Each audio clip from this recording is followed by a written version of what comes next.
آیت نمبر 141۔ اور یہ اس لیے ہوا کہ اللہ اہل ایمان کو بالکل پاک صاف کر دیں اور کافروں کو مٹا دیں۔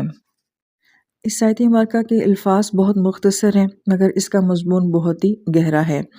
اس آیت مبارکہ سے پہلے جو بات کی گئی تھی کہ صحابہ کرام کو یہ سب زخم کیوں لگے، اتنے بچے یتیم کیوں ہوئے، اتنی عورتیں بیوہ کیوں ہوئیں اور اتنی شہادتیں، آخر اتنی مشکل حالات سے ان پیارے لوگوں کو کیوں گزارا گیا، تو اس آیت مبارکہ میں اس کا جو ہے وہ جواب دیا جا رہا ہے۔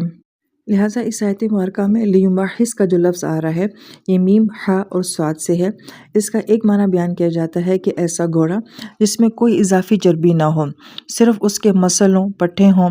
ظاہری بات ہے کہ جس گھوڑے میں اضافی چربی نہیں ہوگی وہ بہت مضبوط بھی ہوگا، ایکٹیو بھی ہوگا اور بھاگنے میں بہت تیز بھی ہوگا۔ تو گویا کہ چربی سے پاک ہونا اور خالص مسل ہونا یہ اس گھوڑے کی بہت بڑی خوبی ہے۔ دوسرا اس کا معنی بیان کیا جاتا ہے کہ جب سونے کو آگ کی بھٹی میں ڈالا جاتا ہے تو اس میں جتنی بھی کثافتیں، میل کچیل، جو ناقص دھات اس میں شامل ہوتی ہے وہ اس سب سے پاک ہو جاتا ہے۔ تو جو خالص سونا اس سے حاصل ہوتا ہے اس کے لیے بھی محض کا لفظ استعمال ہوتا ہے۔ اور تیسرا اس کا معنی بیان کیا جاتا ہے کہ ایسی رسی جو کہ اندر سے کھردری ہو مگر اس کو اوپر سے ملائم کرنے کے لیے اس کے اوپر کسی دھات کا لیپ کیا جائے۔ جیسے آج کے زمانے میں ہم دیکھتے ہیں کہ تاریں اندر سے دھات کی بنی ہوتی ہیں مگر ان کے اوپر پلاسٹک کی کوٹنگ کر دی جاتی ہے جس کی وجہ سے وہ تاریں بہت سموتھ ہو جاتی ہیں، تو اس کے لیے بھی لفظ محض استعمال کیا جاتا ہے۔ لہٰذا ان تینوں معنی سے جو ہمیں امیج اس لفظ کا سمجھ آتا ہے وہ یہ کہ کسی چیز کا کھوٹ سے پاک ہونا، اپنی فطرت کے مطابق ہونا، ہر عیب، ہر کمی سے خالص ہو جانا۔ اب یہ خوبصورت لفظ یہاں پہ ایمان والوں کے لیے استعمال ہو رہا ہے۔ جو خوبصورت مضمون یہاں پہ بیان کیا جا رہا ہے وہ یہ کہ بعض اوقات انسان کے اندر بہت ساری ایسی خامیاں، عیب اور کمیاں ہوتی ہیں جو اس کو خود بھی اپنے بارے میں معلوم نہیں ہوتی ہیں۔ یہ کمیاں ہماری ذات سے متعلق بھی ہو سکتی ہیں، جذباتی بھی ہو سکتی ہیں، روحانی بھی ہو سکتی ہیں۔ تو جب اس طرح کے حالات آتے ہیں تو گویا کہ انسان کے اوپر اس کی اپنی ذات بھی ایکسپوز ہو جاتی ہے، انسان کو خود کو جو ہے وہ جاننے کا موقع ملتا ہے۔ ہم بہت ساری چیزوں کے بارے میں یہ سوچ رہے ہوتے ہیں کہ ہم اس معاملے میں بہت اچھے ہیں، لیکن جب حالات آتے ہیں تو ہمیں پتہ چلتا ہے کہ شاید ہم اس معاملے میں اتنے اچھے نہیں ہیں۔ جن باتوں میں اپنے آپ کو بہت مضبوط سمجھتی تھی شاید میں ان باتوں میں بہت کمزور ہوں۔ تو گویا کہ بعض اوقات یہ حالات اس لیے بھی آتے ہیں کہ ہمارے اندر کی وہ کمیاں، وہ عیب اور وہ خامیاں جو ہیں وہ ہم سے دور ہو جائیں۔ قرآن پاک میں یہی فلسفہ ایک اور انداز کے ساتھ بھی بیان کیا جاتا ہے کہ بعض اوقات انسان کے اوپر مشکل حالات اس وجہ سے بھی آتے ہیں کہ انسان اپنے اندر کی خوبیوں کو بھی پہچان لیتا ہے، کیونکہ عام حالات میں سامنے آنا ممکن نہیں ہوتی اور انسان کو خود بھی نہیں معلوم ہوتا کہ میرے اندر یہ ساری خوبیاں اللہ تعالیٰ نے رکھی ہیں۔ جب حالات سے واسطہ پڑتا ہے تو اس کو اپنے بارے میں یہ بھی جاننے کا موقع ملتا ہے کہ میرے اندر تو یہ صلاحیت بھی ہے، جن کاموں کو میں بہت مشکل سمجھتی تھی اللہ تعالیٰ وہ میرے لیے آسان کر دیتے ہیں۔ تو گویا کہ دونوں انداز سے قرآن اس موضوع کو بیان کرتا ہے۔ یہاں پہ یہ بیان کیا جا رہا ہے کہ یہ سارے حالات جو آئے ہیں اس سے نہ جانے کتنے ہی عیب، کتنی ہی کمیاں، کتنی ہی خامیاں ایسی ہیں جو کہ مسلمانوں کی دور ہوئی ہوں گی۔ جیسے ضمناً یہاں پہ یہ بات بھی کی جاتی ہے کہ بعض صحابہ کرام جو کہ بدر میں حاضر نہیں ہو سکے تھے اور وہ کہا کرتے تھے کہ اگر ہم بدر میں ہوتے تو ہم یہ کر جاتے، ایسے جوہر دکھاتے بہادری کے اور وہ سارے کام کر جاتے، لیکن جب یہ احد کا موقع آیا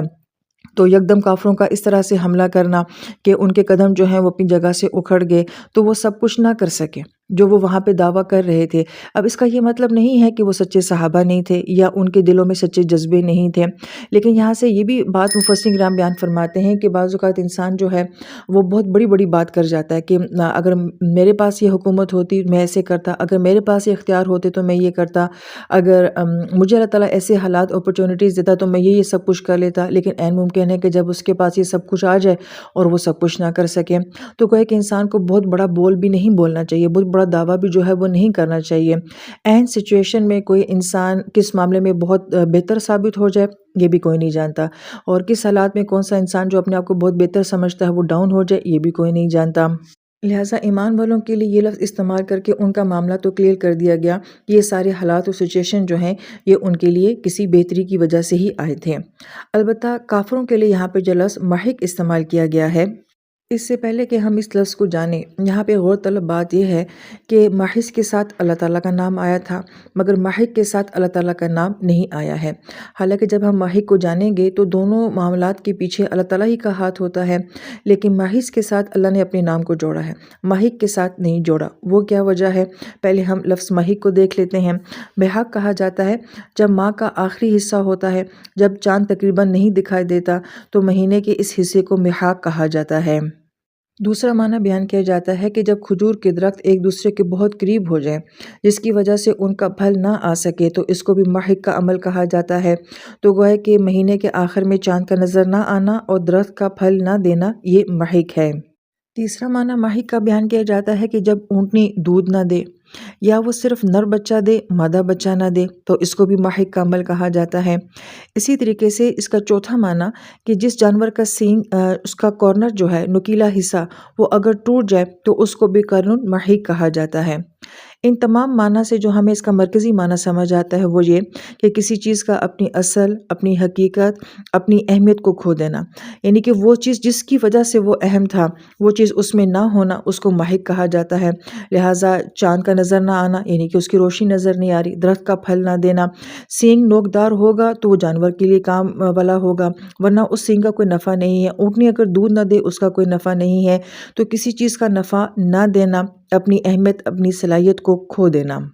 اب اس لفظ سے یہاں پہ بہت ہی اہم مضمون جو بیان کیا جا رہا ہے وہ یہ کہ انسان بہت قیمتی مخلوق ہے، اللہ تعالیٰ نے اس کو بہت نوازا ہوا ہے، مگر جب یہی انسان اللہ تعالیٰ کی ذات کو، قرآن کو، نبی علیہ السلام کو ٹھکراتا ہے اور قبول نہیں کرتا ہے، تو گویا کہ وہ انسان جو اپنے اندر بہت قابلیت اور صلاحیت رکھتا تھا، اب وہ محق ہونا شروع ہو جاتا ہے، وہ مٹنا شروع ہو جاتا ہے۔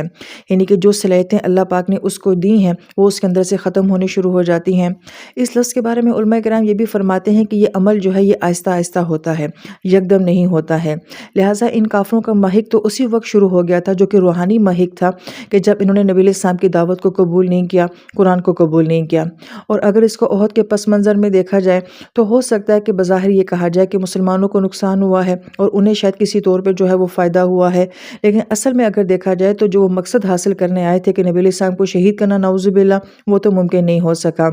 اور پھر یہ کہ پہلے اٹیمپٹ میں تو ان لوگوں کو شکست بھی ہوئی تھی، بہت سارے سردار ان کے مارے جا رہے ہیں، اور دوسری مرتبہ بھی وہ اپنے اہم مشن میں ناکام ہو کے واپس جا رہے ہیں، تو اب ان کی وہ معاشی ساکھ نہیں رہے گی، ان کا وہ رعب اور وہ دبدبہ نہیں رہے گا،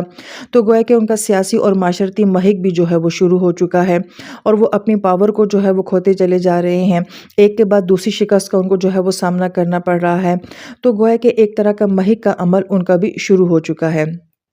لیکن ہم جب قرآن کو سنتے ہیں تو ہم اس انداز میں سنتے ہیں کہ جیسا کہ یہ مجھ پہ نازل ہو رہا ہے، تو اگر اس آیت مبارکہ کو میں اپنی ذات کے اوپر دیکھتی ہوں کہ جب تو انسان اللہ تعالیٰ کی ذات کے ساتھ جڑتا ہے تو مشکل حالات بھی انسان کی زندگی میں محض بن کر آ جاتے ہیں، لیکن جب یہ انسان اپنے رب سے دور ہو جاتا ہے تو گویا کہ اس کے اندر محق کا عمل شروع ہو جاتا ہے، اس کی صلاحیتیں آہستہ آہستہ ختم ہونے شروع ہو جاتی ہیں۔ جس چیز کے لیے اللہ تعالیٰ نے انسان کو پیدا کیا تھا، جو مقام انسان کو دیا تھا، انسان اس مقام سے گرنے شروع ہو جاتا ہے۔ بالکل ایسے ہی کہ جیسے ایک پھول باغ کے بغیر سوکھ جاتا ہے، بچہ ماں کے بغیر مرجھا جاتا ہے، ایسے ہی انسان اپنے رب کے بغیر اندر سے ختم ہونا شروع ہو جاتا ہے۔ لہٰذا مکہ کے کافر کا محق تو اسی دن شروع ہو گیا تھا اس نے نبی علیہ السلام کو قبول نہیں کیا تھا، قرآن کی دعوت کو قبول نہیں کیا تھا، چونکہ یہ عمل آہستہ آہستہ ہو رہا تھا۔ لیکن اب 13 سال کی مکہ زندگی کے بعد بدر کی شکست اور اب احد کی شکست، ان کا محق جو ہے وہ آگے بڑھتا چلا جا رہا ہے۔ لیکن ہم میں سے ہر انسان کو اپنی ذات کے بارے میں سوچنا چاہیے کہ کیا میرے لیے یہ سارے حالات کی سچویشن جو ہیں یہ محض بن کر آ رہی ہیں، یا خدا نخواستہ کہیں یہ سارا عمل میرے لیے محق تو نہیں بن رہا، کہیں میری صلاحیتیں کہیں محق کی طرف تو نہیں جا رہی ہیں۔ لہٰذا یہ ہم سب کے لیے سوچنے کا مقام ہے۔